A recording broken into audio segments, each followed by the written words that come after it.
தடாதகை பிராட்டியின் திருமணம். தடாதகையின் தந்தை சொன்னபடி 8 திக்கும் வெற்றி பெற்று தேவலோகத்தையும் கைலாயத்தையும் தன் ஆட்சியின் கீழே கொண்டு வர அன்னை எண்ணம் கொண்டாங்க. தந்தை மலையத்துவஜன் தடாகைக்கு முடிசூட்டிய உடனேயே சிவலோக பதவி அடைஞ்சாரு. அவருக்கு ஒரு மகன் இருந்தால் எப்படி இறுதிச் சடங்குலாம் செய்வானோ அதே போல் தடாதகையும் இறுதிச் சடங்கை செஞ்சு முடித்தாங்க. காஞ்சனமாலா தன் கணவன் சென்ற பிறகு தடாதகையின் திருமணத்தை பற்றி ரொம்ப கவலைப்பட்டாங்க. தடாதகை சொன்னாங்க, அப்பாவிடம் நான் வாக்கு கொடுத்துருக்கேன், அதே போல் 8 திக்கும் வெற்றி பெற்று வெற்றி கொடி நாட்டுவேன், அதுக்கப்புறம் தான் எனது திருமணம். நீங்கள் என் திருமணத்தை பற்றி கவலைப்பட வேண்டாம், அது உரிய நேரத்தில் நடக்கும், என்னை வாழ்த்தி வழி அனுப்புங்க அப்படின்னு சொன்னாங்க. அதுக்கப்புறம் திக்விஜயம் போனாங்க.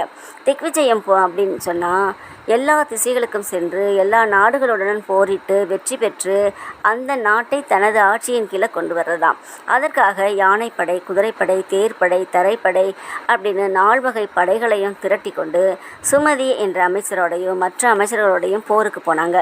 எல்லா நாடுகளையும் ஜெயித்து வெற்றியோடு திரும்பிய தடாதகை இந்திரலோகத்துக்கும் போனாங்க. இந்திரன் தடாதகை வந்த உடனேயே ஓடி ஒளிஞ்சிட்டாரு. அங்கே இருக்கக்கூடிய சங்கநிதி, பதுமநிதி, காமதேனு, கற்பக விருட்சம், ஐராவதம் எல்லாத்தையுமே கைப்பற்றி தேவலோக பெண்களையும் தனக்கு பணிப்பெண்ணாக வரணும்னு ஆணையிட்டாங்க. அதுக்கப்புறம் எல்லா வெற்றிகளையும் கண்ட தடாதகைக்கு தனது வீரத்தின் மீது ஒரு ஆணவம் வந்துச்சு. அதனால் கைலாயத்துக்கே போரிட போயிட்டாங்க. நந்தி தேவர் இந்த விஷயம் தெரிஞ்சு ஈசனிடம் சொல்ல பூதகணங்களையும் நந்தி தேவரையும் போரிட போக சொன்னாங்க. அவங்க தடாதகையுடன் போர் செய்கிறாங்க. போரிட முடியல, தாக்கு பிடிக்க முடியாமல் அவங்க ஓடி போயிட்டாங்க. அதுக்கப்புறம் சிவபெருமான் தடாதகையின் வீரத்தை உலகறிய செய்யணும் அப்படின்னு நினச்சாங்க. அதனால தான் பூதகணங்களை போரிட சொன்னாங்க. ஆனால் அவங்க ஓடிய பிறகு தானே நேரில் போய் போரிட சென்றாங்க. அவரை கண்டதும் தடாதகையின் 3வது தனம் மறைஞ்சு போச்சு. அப்போ அன்னை வெட்கப்பட்டாங்க, தலை குடைஞ்சாங்க. பெண்களுக்கே உண்டான அச்சம், மடம், நாணம், பயிர்ப்பு போன்ற 4 வகை குணமும் வந்துச்சு. உடனே வெட்கப்பட்ட உடனே சுமதி அமைச்சர் புரிஞ்சுக்கிட்டாங்க.